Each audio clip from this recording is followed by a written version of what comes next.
Today we're going to install an ice maker kit for your refrigerator. The tools and the parts you need is here. You go to any home center to buy an ice maker kit. It comes with a saddle valve, fittings, and the pipe you need to hook up your water.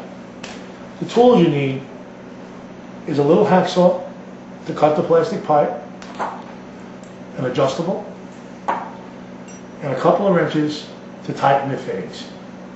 You can get this ice maker kit at any home center, hardware store, or plumbing supply. Now, as we open it up, it shows there's several fittings here that are needed to do this job. This one here is a saddle valve. How the valve works is that there's a little pin that punches the copper as you turn the handle.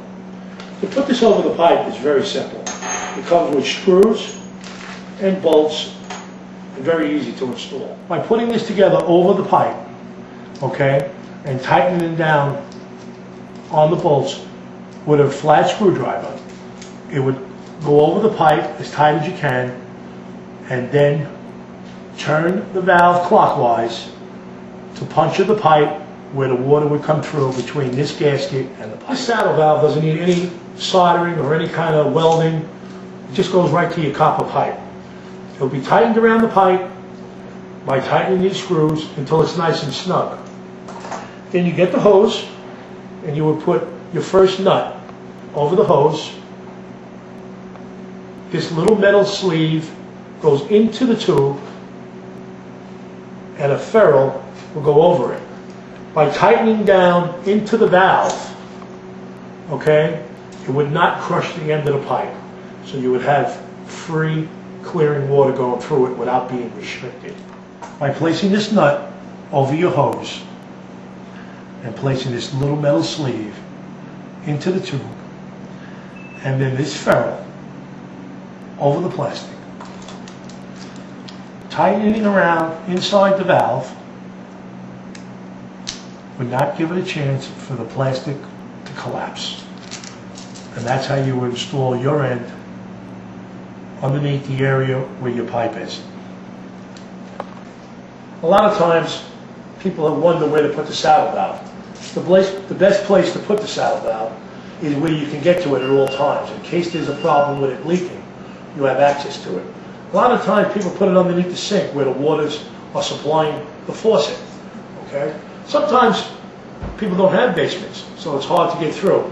Most of the time you can drill little 1/4-inch holes into the bottom of your cabinet and slide the pipe through. Always remember where the valve is in case of emergency. The tube comes in 25-foot lengths. The reason for that is any extra should be left behind the refrigerator so you can actually slide the refrigerator out with the coil, and when putting it back in, it would close back up and would give you plenty of room to slide the refrigerator out without disturbing the line. The next part is hooking up to your refrigerator. The other end of this pipe here, okay, will connect to your refrigerator. There's a lot of fittings here that you don't need, but they give you every fitting possibly for all refrigerators.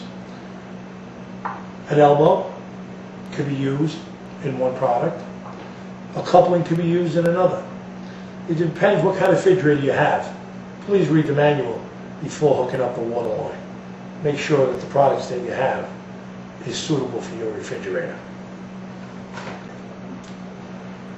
When this is tightened up on the one line, the other end gets screwed into your refrigerator.